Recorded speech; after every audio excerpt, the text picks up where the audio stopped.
لتحضير كريمه ديال اللوز او لا كريم فرانجيبان غادي نحتاجو للزبده. اذا الزبده غادي نحركها مزيان، غادي نضيف ليها السكر الثقيل او السكر كلاصي 125 غرام، غادي نحركها مزيان حتى نحصل على واحد الفوماج.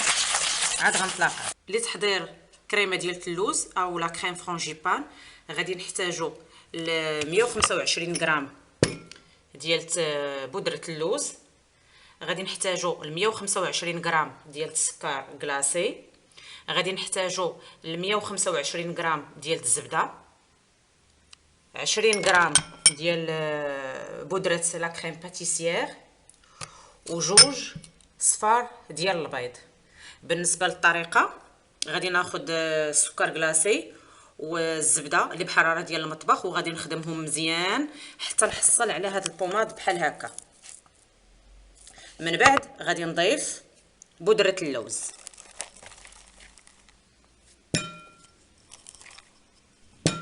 من بعد ما حصلت على بوماد ديال السكر كلاصي والزبده غادي نضيف بودره ديال اللوز والغبره ديال لا كريم باتيسيير، غادي نجمعهم مزيان.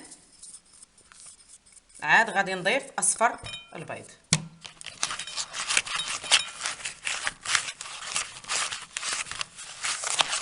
من بعد ما حصلت على هذه الكريمه هكا غادي نضيف دابا اصفر البيض،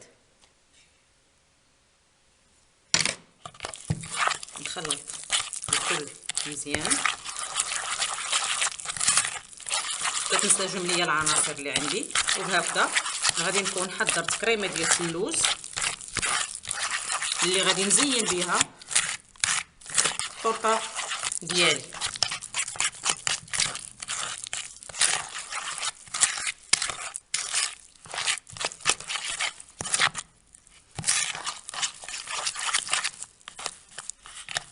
اذا الكريمه ديالي ها هي واجده للاستعمال.